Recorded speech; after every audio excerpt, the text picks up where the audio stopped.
Estamos comemorando 15 anos da TV Justiça. Em homenagem a esta data, o artigo 5º vai falar sobre a transparência e a informação que são levadas até você com a transmissão ao vivo dos julgamentos do Supremo Tribunal Federal e do Tribunal Superior Eleitoral.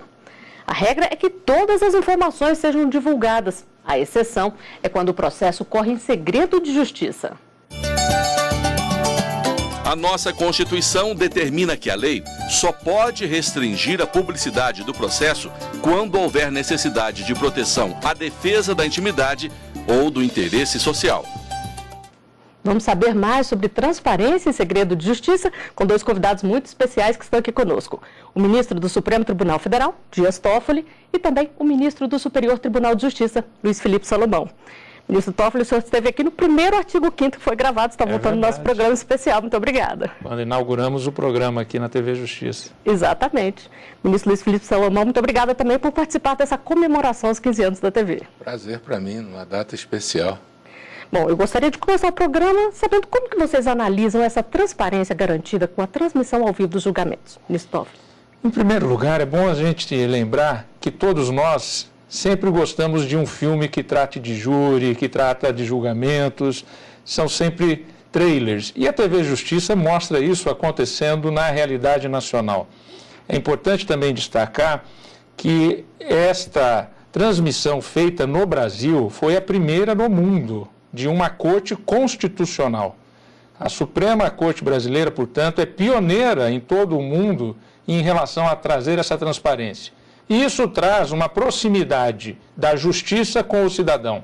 O cidadão está vendo como se dá o julgamento dos seus processos, das questões mais relevantes para a nação brasileira, e isso legitima a decisão do judiciário perante o cidadão. Na linha do que o ministro Toffoli mencionou, acho que temos que separar dois pontos aí, duas questões ou dois ângulos diferentes. O primeiro, talvez seja a questão mais técnica, que os tribunais, processual até, que os tribunais vão ter que enfrentar, e já estão enfrentando, que é a questão de se saber em que medida uma eventual hiperexposição num julgamento possa causar impacto no resultado desse julgamento. Isso depende de caso a caso, tem que ser mostrado, comprovado o eventual impacto no resultado final do julgamento.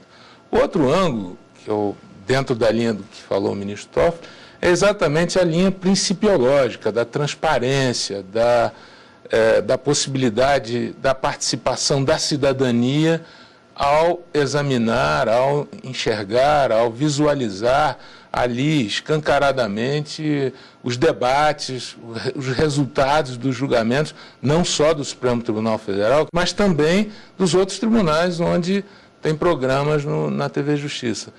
E é interessante também, só para ainda prosseguir no debate, o nosso modelo, né, o nosso modelo de televisão, de TV Justiça, que é um modelo também não só pioneiro, por ser uma TV que transmite os julgamentos da Suprema Corte, os julgamentos dos tribunais em geral, mas sobretudo da Suprema Corte, mas o nosso modelo é um modelo público de televisão, coisa que nós vemos em outros países já há muito tempo, transmissões particulares de resultado de júri, transmissões de TV aberta, mas TVs privadas. No nosso caso, optou-se por um modelo público, que, aliás, é o que vem sendo, naquilo que alguns países têm feito a experiência, também seguido a linha da televisão pública ou da internet, que é também um outro viés. E vários outros representantes de outros países já vieram aqui para conhecer esse modelo. Bom, antes de continuar a nossa conversa, nós vamos mostrar para vocês um trecho do documentário feito em comemoração aos 25 anos do ministro Marco Aurélio no Supremo Tribunal Federal. Foi dele o sonho e a ousadia de criar a TV do Judiciário. É preciso que o Judiciário trabalhe mesmo à luz do dia, não é, sob o olhar aceso, focado de toda a nação brasileira. E o ministro Marco Aurélio foi arauto dessa ideia e fez essa ideia a partir do Supremo Tribunal Federal, fez dessa ideia uma realidade, a TV Justiça.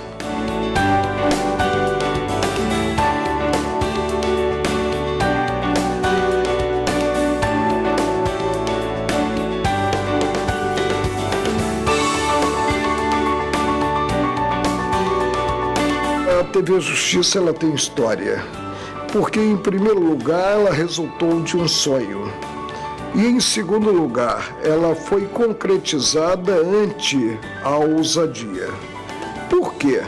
Porque o meu tribunal, os meus colegas não acreditavam na TV Justiça. Posteriormente, nós tivemos, de uma ala conservadora do tribunal, uma reação para não se transmitir ao vivo as sessões. Poderíamos ter, evidentemente, a edição de trechos da sessão. E eu estava com uma viagem a convite de um governo estrangeiro, né, com os demais presidentes dos tribunais superiores ao exterior, e pedi apenas que me dessem um crédito de confiança, que no retorno conversaríamos a respeito. Quando eu retornei, a visão já era outra, nada como a passagem do tempo. A TV Justiça, digamos assim, desnudou, né, as entranhas do Poder Judiciário, principalmente do Supremo Tribunal Federal, para o país inteiro.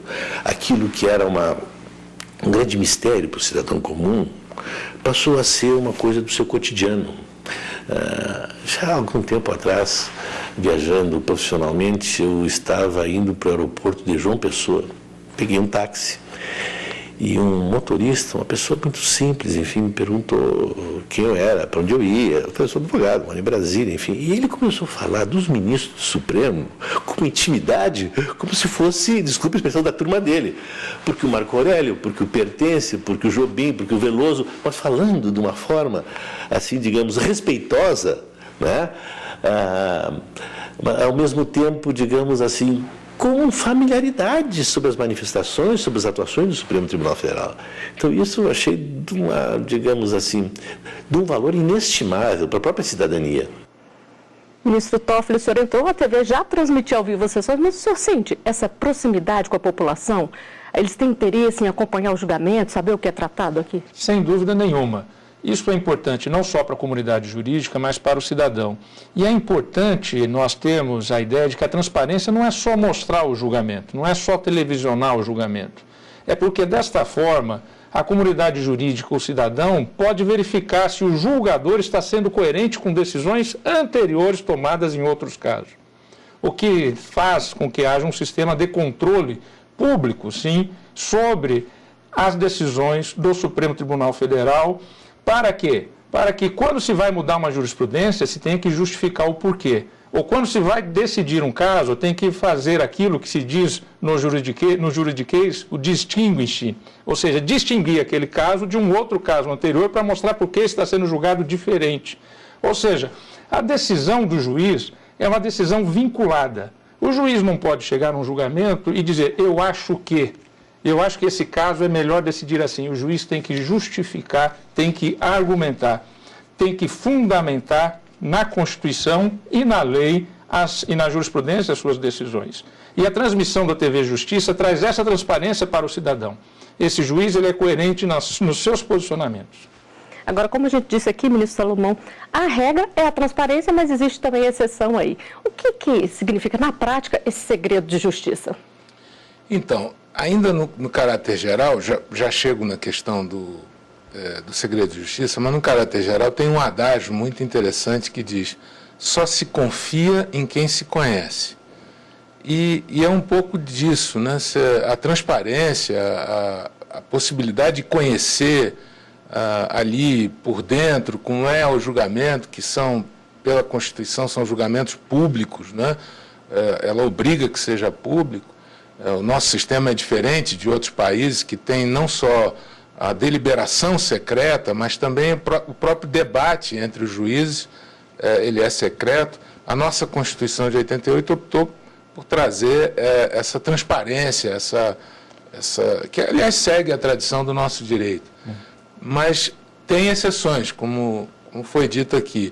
Essas exceções, elas são sempre impostas pela lei, é só a lei que pode dizer, em determinados casos, quais são aqueles que devem guardar o segredo de justiça, alguns que envolvem paternidade, direito muito pessoal, que o próprio Código de Processo Civil, que ampliou um pouco a ideia de segredo de justiça, dos legitimados, inclusive, a requererem esse segredo de justiça, mas, em alguma medida, segue também a nossa tradição de manter algumas questões em segredo de justiça. E o próprio julgador pode, a requerimento das partes, do Ministério Público, ou ele próprio, entendendo que é uma questão com ampla repercussão e que possa causar algum prejuízo para o interesse público, ele então pode, fundamentadamente, decretar o segredo de justiça. Bom, nós temos uma pergunta feita por uma telespectadora sobre esse tipo de julgamento. Pode rodar aqui. Meu nome é Vanderleia Cassiano, sou dona de casa e gostaria de saber quem determina que um processo corra em segredo de justiça? Ministro Salomão, o senhor já adiantou aqui, mas isso pode ser feito a qualquer momento? Pode ser feito a qualquer momento, desde que fundamentadamente, se surgir no curso do processo algum motivo que tenha previsão legal, o juiz avalia e decreta o segredo de justiça. Ministro Toffoli, como funciona isso aqui no STF? Porque a gente sabe que as sessões são sempre transmitidas. Como é que fica quando é segredo de justiça? Aqui no Supremo Tribunal Federal tem prevalecido a ideia da transparência acima da proteção da intimidade pessoal. Ou seja, o interesse público, no caso das transmissões dos julgamentos do Supremo, tem prevalecido em relação ao interesse individual da parte. Ou seja, a transmissão para a nação é mais importante do que aquela defesa específica. Evidentemente que o que faz no julgamento os juízes do Supremo Tribunal Federal, quando, por exemplo, envolve uma questão de direito de família, e eu mesmo fui relator de um caso de investigação de paternidade no plenário, eu evitava dizer o nome das partes. Mas o resto todo, o debate jurídico é transparente e é público e é transmitido. Uma questão, por exemplo, criminal, em que houve quebra de sigilo, não se vai mostrar na televisão a movimentação da conta bancária, mas o julgamento ele está tratando das questões jurídicas e não mostrando aquilo que foi a quebra do sigilo bancário ou a quebra do sigilo telefônico. Ou seja, muitas vezes o segredo de justiça ele envolve sigilos de dados e esses dados permanecem sigilosos, o que não prejudica a transmissão da TV Justiça, da sessão de julgamento, no plenário do Supremo ou lá no Tribunal Superior Eleitoral. Continua a transparência garantida. Continua a transparência garantida e a preservação também, de toda forma, daqueles elementos de intimidade da defesa da pessoa e do indivíduo. Quer saber mais sobre transparência e segredo de justiça? Aguarde aí. O artigo 5º faz um rápido intervalo e volta já.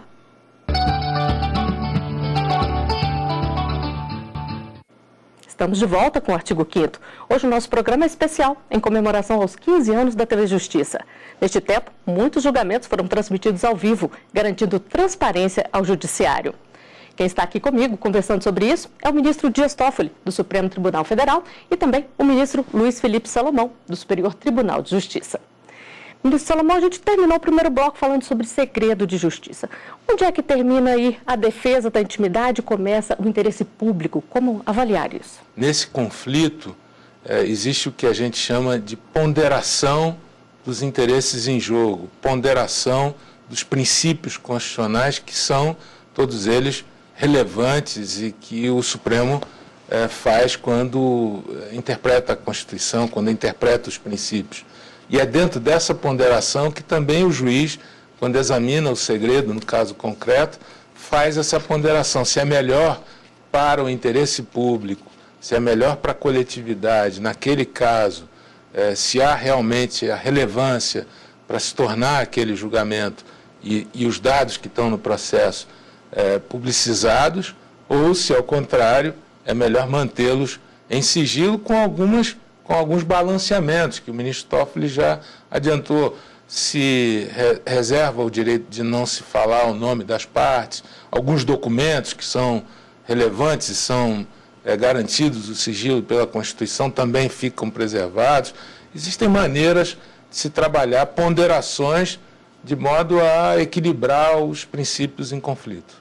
Ministro Toffoli, as transmissões da TV Justiça seguem o que diz o artigo 93 da Constituição, que todos os julgamentos devem ter publicidade sob pena de nulidade.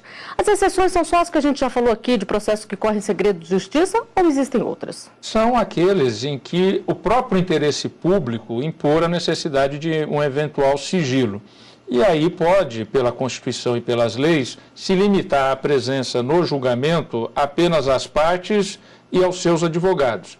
É evidente que isso raramente acontece, raramente ocorre.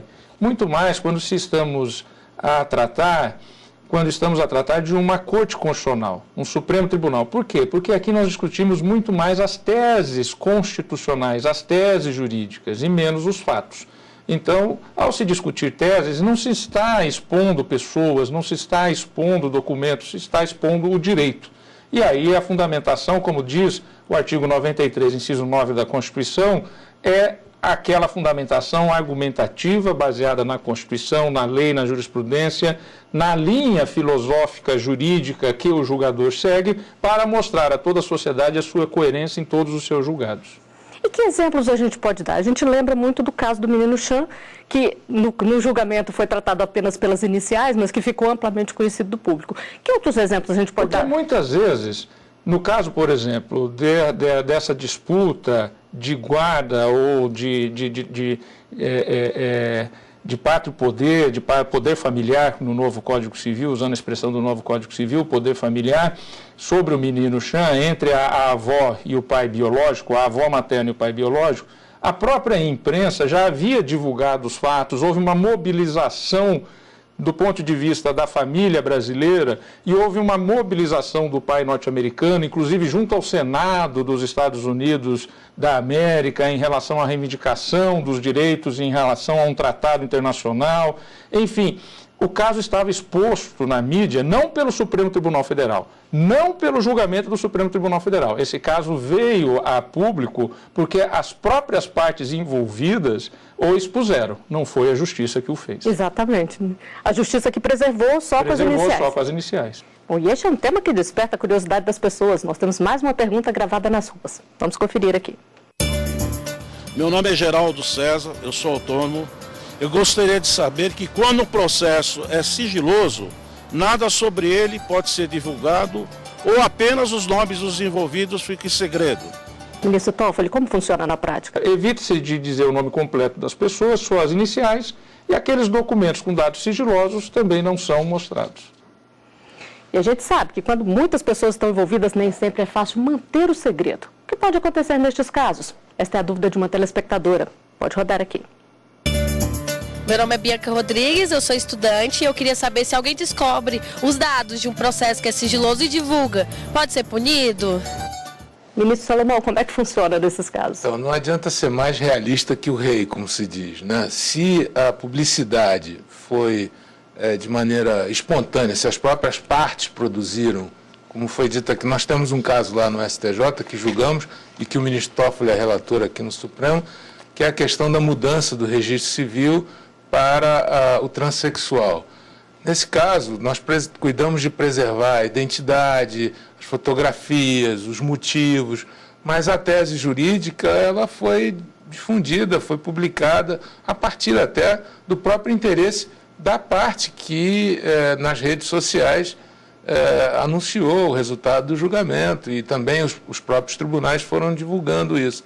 Então, nessa medida, se a publicidade ela já existe, o que os tribunais fazem é manter, preservar a dignidade da pessoa humana com as regras da Constituição e das leis.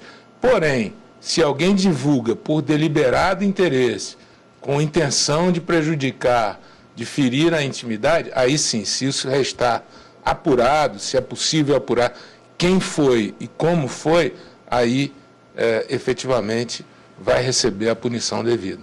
Tem um tipo penal próprio para isso. E no caso da imprensa, ministro Toffoli, qual é a orientação que é dada? Eles também não podem divulgar casos sigilosos ou podem? A questão que se coloca aí é se há um sigilo, quem quebra o sigilo? Aquele que teve acesso e levou a um terceiro ou não? E a imprensa sempre tem a preservação constitucional do sigilo da fonte. Então, se a imprensa obtém diretamente este dado através de algum, ou, por exemplo, invadindo um sistema de informática, isso é uma coisa. Se a imprensa obtém essa informação através de terceiros, a responsabilidade por esta quebra não é da imprensa, é daquele terceiro que repassou à imprensa. Bom, e como a regra é a transparência, nós fomos às ruas para saber como a transmissão dos julgamentos ajuda as pessoas a entenderem melhor o que se passa no país. Vamos conferir as respostas. Eu acho que é muito importante essa transmissão, né? Porque as pessoas têm que saber o que se passa, referente às leis, tudo referente ao nosso país, né? Leva ao conhecimento da população, entendeu? Eu acho que é muito importante isso. É sim uma grande contribuição para a informação da sociedade. É ao vivo, né? A gente está assistindo, a gente dá a opinião da gente. Quando o povo vê, né, os julgamentos na televisão, o povo as pessoas, os cidadãos brasileiros, eles têm uma consciência maior do que está acontecendo e também do que eles podem fazer, né? Do que eles podem ter como providência em relação ao que está acontecendo atualmente no país. Porque as pessoas passam a entender melhor, inclusive, o linguajar, o que é chamado de juridiquês. A palavra é até difícil de falar, né? Mas é isso mesmo que você sente? As pessoas estão entendendo melhor o que é falado dos tribunais, ministro Salomão? Ah, sem dúvida nenhuma. Quebra aquele medo, aquele temor, vai diminuindo, vai se confiando mais com a transparência. Sobretudo nos julgamentos da Suprema Corte, do Supremo Tribunal Federal, em que a maioria das decisões são, como nós chamamos, transcendentes, para usar aqui um termo mais técnico e traduzir tirando o juridiquês. Transcendente significa dizer que atinge a todos, tem um efeito erga omnes para todos, porque a decisão do Supremo, na maioria das suas ações, ela contém justamente essa ideia. Então, fazer conhecer, difundir, tornar claro, tornar preciso aquilo que a Suprema Corte decide, inclusive com os fundamentos, conhecendo os prós, os contras, podendo pesar os argumentos que os juízes utilizaram na fundamentação. Isso é bastante interessante, isso contribui decisivamente para a democracia. Ministro Toffoli, o senhor acredita que houve uma mudança na postura dos ministros com a entrada ao vivo dessas transmissões? Eles se preocupam também, o senhor se preocupa em desmistificar o que está sendo tratado aqui para que as pessoas possam acompanhar e entender? Eu penso que, ao longo do tempo, cada vez mais a linguagem jurídica está se democratizando, independente da TV Justiça, independente das transmissões. Ou seja, é natural que as decisões jurídicas saiam daquele nível, de um nicho, de um lugar em que só pessoas formadas em direito poderiam entender aquela decisão. E o papel da própria imprensa, mesmo antes da TV Justiça, já com a democratização do Brasil, a partir da Constituição de 1988, que o ano que vem completam 30 anos da sua promulgação, já veio demonstrando essa necessidade. E a TV Justiça veio, enfim, a trazer, evidentemente, uma transparência maior e a necessidade de nós, ao decidirmos, trazer uma linguagem acessível a todo o cidadão. Porque todo cidadão brasileiro tem o direito de saber o que a sua Suprema Corte está decidindo. Bom, infelizmente, a nossa conversa está chegando ao final, mas antes de terminar, eu gostaria de saber de vocês se o caminho é esse, continuar com transparência para garantir cada vez mais informação à população. Ministro Salomão. Eu acho esse caminho muito interessante, como eu disse no começo. O modelo que nós escolhemos é um modelo de televisão pública, ou seja, é política pública de abrir, de democratizar o acesso à informação. Isso fortalece a cidadania. O cidadão consciente dos seus direitos é um cidadão que reforça a ideia de uma democracia participativa. A ideia da transparência, da eficiência é uma ideia hoje exitosa, copiada em vários países do mundo e que só merece, pelo pioneirismo, os nossos aplausos. Para o senhor, ministro Toffoli. No mundo das redes sociais, no mundo da conexão, estão todos conectados. Neste mundo contemporâneo, o Brasil saiu à frente na matéria de transmissão dos seus julgados. Por que eu digo isso? Porque a sociedade, naqueles países em que não há essa transmissão, já começa a exigir. No próprio Estados Unidos da América, em que sequer se pode filmar para depois mostrar, não se pode sequer gravar os debates, já há movimento dos advogados da sociedade norte-americana no sentido de evoluir para uma maior transparência da sua Suprema Corte. Para se ter legitimidade das decisões do Poder Judiciário numa sociedade conectada, nós precisamos mostrar quem somos, como decidimos, como debatemos, como fundamentamos as nossas decisões, e a nossa legitimidade está na nossa coerência argumentativa e decisional. E a transmissão por parte da TV Justiça deixa isso claro. Por outro lado, a transmissão por parte da TV Justiça também nos protege, enquanto julgadores, de interpretações feitas por outros órgãos de imprensa que poderiam mostrar só um lado da moeda, só um lado tudo da ali às claras, né? Exatamente. O julgamento é transmitido do início ao fim, ou seja, não tem como editá-lo. Ele vai bruto e dessa maneira bruta a sociedade verifica que os seus julgadores não estão aqui fazendo conchavos, não estão aqui decidindo por achar ou por não achar, mas decidindo fundamentadamente na Constituição, na lei, na jurisprudência e trazendo, portanto, o melhor para a sociedade brasileira. Bom, nosso programa especial está chegando ao final. Nós falamos sobre a transparência do Judiciário como uma forma de homenagear os 15 anos da TV Justiça, que tanto tem contribuído para garantir este acesso à informação. Ministro Dias Toffoli, ministro Luiz Felipe Salomão, foi uma honra receber vocês aqui no nosso programa. Prazer para nós. Obrigado e parabéns à TV Justiça. E eu agradeço também a você que está sempre conosco e que faz a TV Justiça ser o que é. Participe enviando uma sugestão de tema para artigo5@stf.jus.br. E você também pode acompanhar a nossa programação pela internet, tvjustiça.jus.br. Até o nosso próximo encontro no Artigo 5º. Levamos cidadania até você.